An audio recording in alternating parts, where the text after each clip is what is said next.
এবার 2026-এর বিধানসভা নির্বাচনের বিজেপির প্রার্থীর তালিকা সম্ভবত সন্দেশখালী থেকে রেখাপাত্র হতে পারে।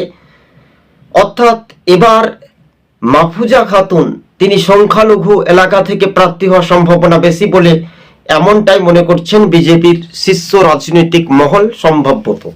এছাড়াও দিলীপ ঘোষ খড়গপুর বিধানসভা থেকে প্রার্থী হতে পারে, লকেট চ্যাটার্জি প্রার্থী হতে পারে, শ্রমিক ভট্টাচার্য রাজ্যের যিনি সভাপতি দায়িত্ব রয়েছেন তিনি প্রার্থী হতে পারেন।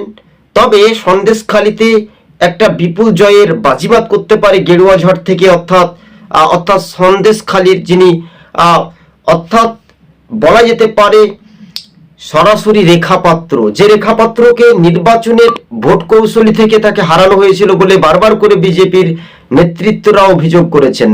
এবং নন্দীগ্রাম থেকে প্রার্থী হতে পারেন শুভেন্দু অধিকারী, নন্দীগ্রাম অথবা ভবানীপুর বিধানসভা থেকে।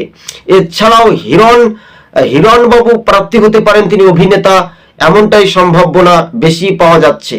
এছাড়াও বিজেপির যে বিধায়করা বিগত 5 বছর নির্বাচিত হয়েছেন এবং তাদের মধ্যে বেশ কয়েকজন বাদ যেতে পারে বলে এমনটাই সম্ভবত বিজেপির দিল্লি অর্থাৎ তাদের হাইকমান্ডারের নির্দেশিকায় কিন্তু রাজ্য এবং বঙ্গের রাজনীতিতে একটা পরিস্থিতি আলাদা হওয়ার সম্ভাবনা বেশি, যাতে তৃণমূলকে হারাতে পারে।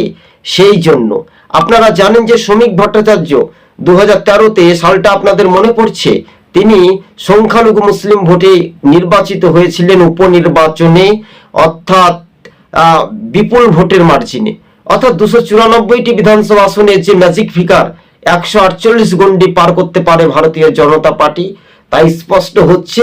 অর্থাৎ আমরা যদি দেখতে পাচ্ছি হিন্দু মুসলিম যে উভয়ের ভোট ভাগাভাগি, মাঝখানে মুসলিম ভোট তৃণমূলে পড়বে না, মাঝখানে সেই ভোটটা কাটাকাটির অঙ্কে হলে বিজেপির জয় একেবারে 100% নিশ্চিত হতে পারে। অর্থাৎ আমরা দেখতে পাচ্ছি মুর্শিদাবাদ থেকে গৌরী শঙ্কর ঘোষ তিনি প্রার্থী হতে পারেন সম্ভবত। এছাড়াও খড়গ্রাম থেকে তৃণমূলের প্রার্থী হতে পারেন, একেবারে নতুন চমক মুখ হওয়ার সম্ভাবনা বেশি। তবে এইভাবে অর্থাৎ নবগ্রাম মুর্শিদাবাদে 22টি বিধানসভা, এছাড়া উত্তর দিনাজপুর জেলায় 9টি বিধানসভা, মালদাতে 12টি বিধানসভা, অর্থাৎ এইভাবে ধাপে ধাপে দার্জিলিংয়ে 4, এইভাবে ধাপে ধাপে কিন্তু বঙ্গে একটা বিজেপি একটা ভালো ফলাফল করতে পারে। দেখুন উত্তরবঙ্গের চিত্রটা একটু আলাদা, দক্ষিণবঙ্গের চিত্রটা একটু আলাদা। তাই বঙ্গের রাজনীতিতে অর্থাৎ তারা জেপি নাড্ডাজিদের সঙ্গে বৈঠক এবং রাজ্য রাজনীতিতে, তবে বিজেপির একটা ভালো ফলাফল হওয়ার সম্ভাবনা বেশি বঙ্গের রাজনীতিতে। একটা লাস্ট ওয়ার্নিং, এই নবান্ন 14 তলা বিল্ডিং কার দখলে যাবে শেষ পর্যন্ত।